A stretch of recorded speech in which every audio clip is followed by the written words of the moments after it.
एका बाजूला अमेरिकेचे परराष्ट्र मंत्री मार्को रुबियो भारत दौऱ्यावर आलेले आहेत, तर दुसऱ्या बाजूला राजस्थानातील कुंभलगड किल्ल्याची भिंत जगातील दुसरी सर्वात लांब भिंत ठरलेली आहे. ISLचे जेतेपद कोणी पटकावलेले आहे आणि भारतीय नौदलाच्या ताकदीत भर घालणारे INS संघमित्र हे चर्चेमध्ये काय आहे? अशाच विषयांवर UPSC, MPSC, SSC आणि पोलीस भरतीमध्ये याआधी प्रश्न विचारलेले आहेत. अशा प्रश्नांनी अनेक विद्यार्थ्यांचे मार्क्स देखील वाढवलेले आहेत. म्हणूनच आजचा व्हिडिओ शेवटपर्यंत बघा, कारण आजच्या करंट अफेअर्स मधून उद्याच्या परीक्षेमध्ये थेट प्रश्न येऊ शकतात. Welcome to MPSC library. इथे मिळते एक्झाम ओरिएंटेड करंट अफेअर्सची परफेक्ट तयारी. आज आहे 26 मे 2026. चला तर मग सुरू करूयात आजच्या करंट अफेअर्स व्हिडिओला. सर्वप्रथम कालचा एक प्रश्न, चंद्रयान 3 ने चंद्रावर यशस्वी सॉफ्ट लँडिंग कधी केलेले होते? हा प्रश्न मी कालच्या व्हिडिओच्या शेवटी तुम्हाला विचारलेला होता. तर याचे योग्य उत्तर आहे पर्याय क्रमांक 2, 23 ऑगस्ट 2023. आता आपण आजच्या दिनविशेषकडे वळूया. आज आहे 26 मे. 26 मे 2015 DD किसान या चॅनलची आजच्या दिवशी सुरुवात करण्यात आलेली होती. 26 मे 1885 राम गणेश गडकरी, ज्यांचे टोपण नाव गोविंदाग्रज असे होते, त्यांची आज जयंती. त्यांच्या महत्वाच्या साहित्यामध्ये एकच प्याला, प्रेमसन्यास आणि पुण्यप्रभाव ही त्यांचं साहित्य अतिशय चर्चेमध्ये होतं. तसेच त्यांचं सुप्रसिद्ध असं नाटक म्हणजे भावबंधन. 26 मे 1966 या दिवशी व्हिएन्ना करार हा स्वीकारण्यात आलेला होता. व्हिएन्ना ही ऑस्ट्रिया या देशाची राजधानी आहे. कोणत्याही दोन देशांमधील राजनैतिक स्तरावरील संबंधाचे हे एक मार्गदर्शक पुस्तक आहे. 26 मे 2014 नरेंद्र मोदी यांनी भारताचे पंतप्रधान म्हणून आजच्या दिवशी सूत्रे हाती घेतलेली होती. 26 मे 1945 महाराष्ट्राचे मुख्यमंत्री आणि केंद्रीय अवजड उद्योग मंत्री विलासराव देशमुख यांचा आज जन्मदिवस. 26 मे 1999 भारताने श्रीहरिकोटा येथून PSLV C2 या उपग्रह वाहकाद्वारे भारताचा ओशन सॅट, कोरियाचा किटसॅट आणि जर्मनीचा DLR टॅबसॅट हे 3 उपग्रह यशस्वीरित्या अंतराळामध्ये आजच्या दिवशी सोडलेले होते. या उड्डाणाद्वारे भारताने जागतिक उपग्रह प्रक्षेपणाच्या व्यावसायिक बाजारपेठेमध्ये अधिकृत प्रवेश केलेला होता. तर विद्यार्थी मित्रांनो, हे होते आजचे दिन विशेष. आता आपण आजच्या चालू घडामोडींना सविस्तरपणे जाणून घ्यायला सुरुवात करूया. प्रश्न क्रमांक पहिला, तुलसी गॅबार्ड यांनी कोणत्या पदाचा राजीनामा दिलेला होता? तर याचे योग्य उत्तर आहे पर्याय क्रमांक 2, US director of national intelligence. नुकताच तुलसी गबार्ड यांनी एक राजीनामा दिलेला आहे. त्यांनी US director of national intelligence या आपल्या पदाचा राजीनामा दिलेला आहे. त्यांच्या पदी अब्राहम विल्यम्स यांच्या आरोग्याच्या कारणास्तव त्यांनी राजीनामा दिलेला आहे. त्यांना हाडांच्या दुर्मिळ कॅन्सरचा निदान झालेला आहे.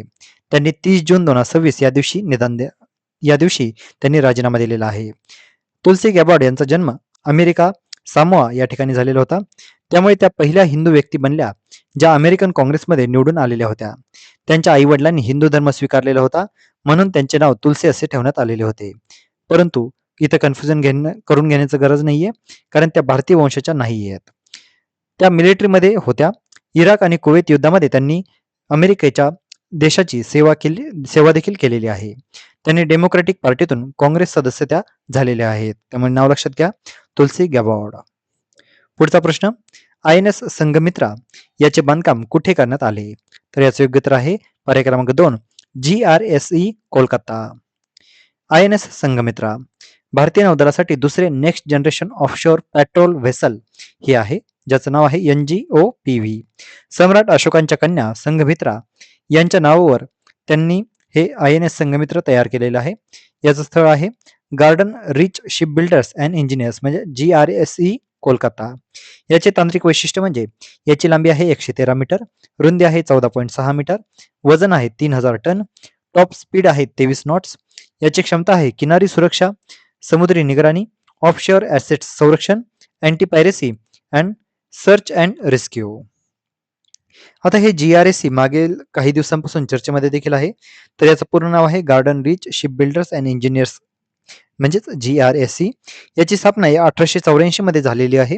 ही भारतातील सर्वात जुनी शिप बिल्डिंग कंपन्यांपैकी एक आहे. याचं मुख्यालय आहे कोलकाता या ठिकाणी. GRSE ने आतापर्यंत 118 पेक्षाही अधिक युद्धनौका भारतीय नौदल आणि तटरक्षक दलाला दिलेल्या आहेत. पुढचा प्रश्न, इंडियन सुपर लीग म्हणजेच ISL 2025-26 चे विजेतेपद कोणत्या संघाने जिंकलेले आहे? तर याचे योग्य उत्तर आहे पर्याय क्रमांक 4, east Bengal FC. Indian super league 2025-26 चे विजेतेपद पटकावलेले आहे. विजेते आहेत आता सांगितल्याप्रमाणे ईस्ट बेंगाल FC. तर उपविजेते आहेत इंटर काशी. ईस्ट बेंगाल FCचा हा पहिल्यांदाच ISL किताब आहे.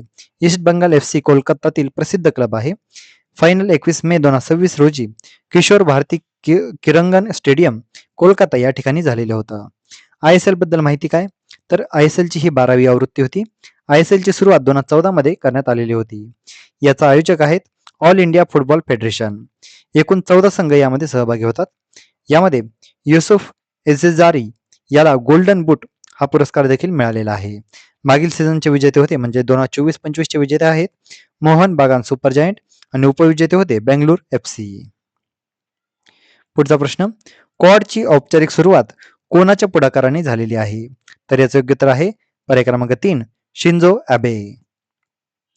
नुकतेच अमेरिकेचे परराष्ट्रमंत्री मार्को रुबियो हे भारत भेटीवर आलेले होते. ते अमेरिकेचे 72वे परराष्ट्रमंत्री आहेत.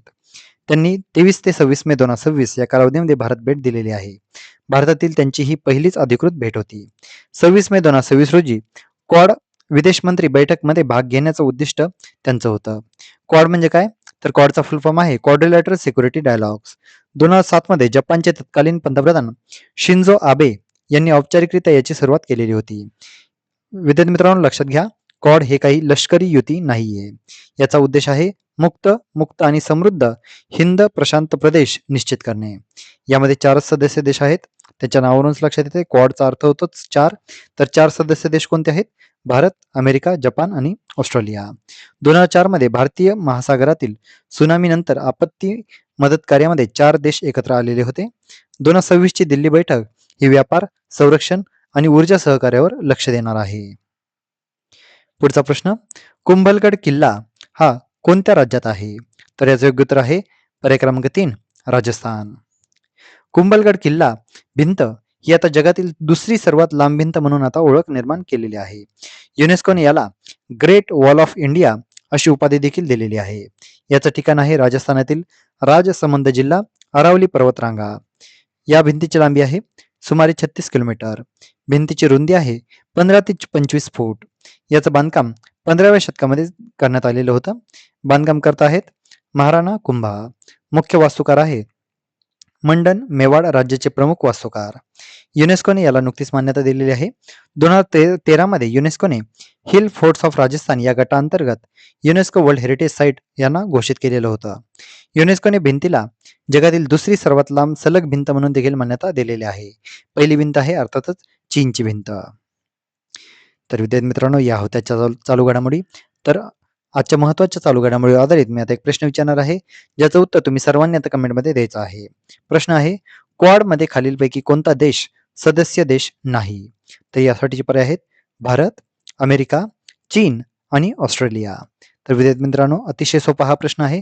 तुम्ही सर्वांनी त्या प्रश्नाचं योग्य उत्तर कमेंटमध्ये द्यायचं आहे. जे कोणीही विद्यार्थी या प्रश्नाचं योग्य उत्तर कमेंटमध्ये देतील त्याच्या कमेंटला नक्कीच लाईक देखील देण्यात येईल. तर विद्यार्थी मित्रांनो या होत्या आजच्या चालू घडामोडी.